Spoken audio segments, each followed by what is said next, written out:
Tamanaco was more than a warrior. He was a symbol, a heartbeat of resistance.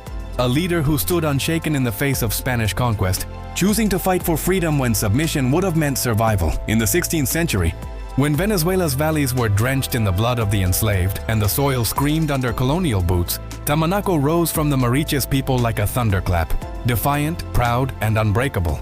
The Spanish had arrived decades earlier, armed with steel, horses, and the ruthless ambition of empire. They sought gold, land, and dominion over souls.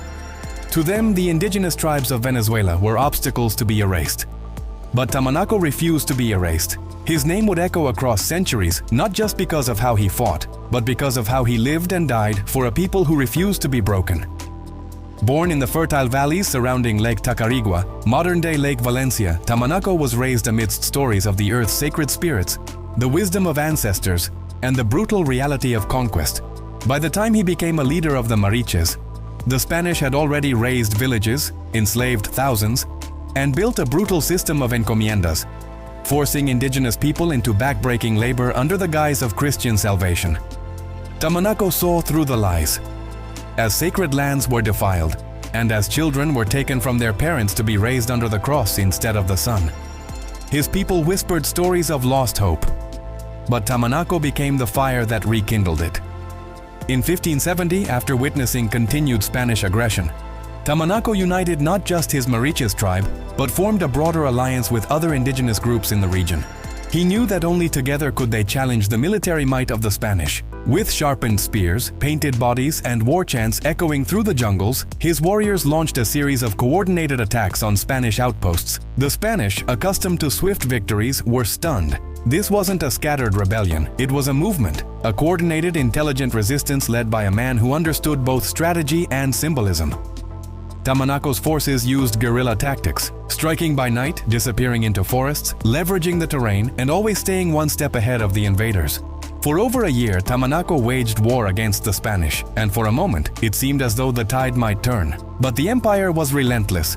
The Spanish governor, Diego de Mazariegos, could not tolerate this open defiance. He ordered the capture or death of Tamanaco by any means necessary. To achieve this, the Spanish used deceit. They invited Tamanaco to what was framed as a diplomatic meeting under the promise of peace. Tamanaco, ever hopeful that a peaceful resolution might save his people from more bloodshed, agreed. But instead of a treaty, he was ambushed, captured, and bound in chains. The Spanish had no intention of negotiating. They wanted a warning, a message, and Tamanaco would become it. What happened next would enter the realm of legend and horror. In a cruel and theatrical show of domination, the Spanish brought out a trained mastiff dog, a monstrous beast used to hunt and kill indigenous people. They forced Tamanaco into the ring with the animal. His hands still partially bound, weakened from captivity, Tamanaco faced the beast with nothing but his pride and will. The crowd of Spanish soldiers laughed, jeered, and placed bets. But what they didn't expect was resistance. As the dog lunged, Tamanaco fought back. With bare hands, he wrestled the mastiff to the ground, biting, clawing, refusing to die silently. He was wounded, bleeding, but never afraid.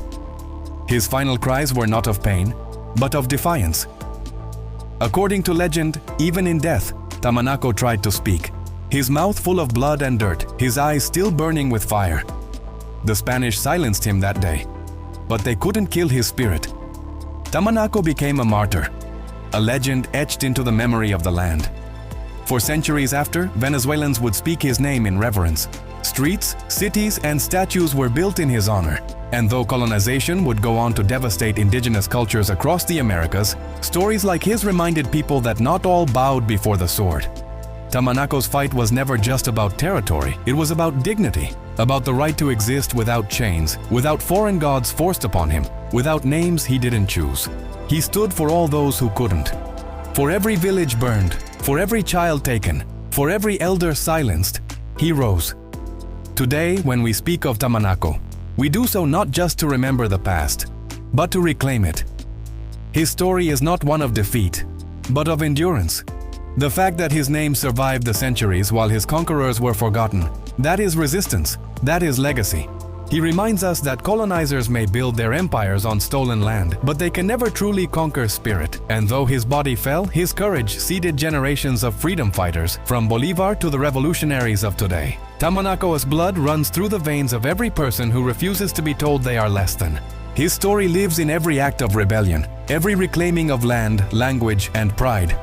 So when they ask why we remember him, tell them this: because he showed us that death is not the end of resistance, because dignity cannot be shackled, because courage doesn't always survive, but it always echoes, and because even in the jaws of the empire's beast, Tamanaco chose to fight. Follow for more history they never taught us in school.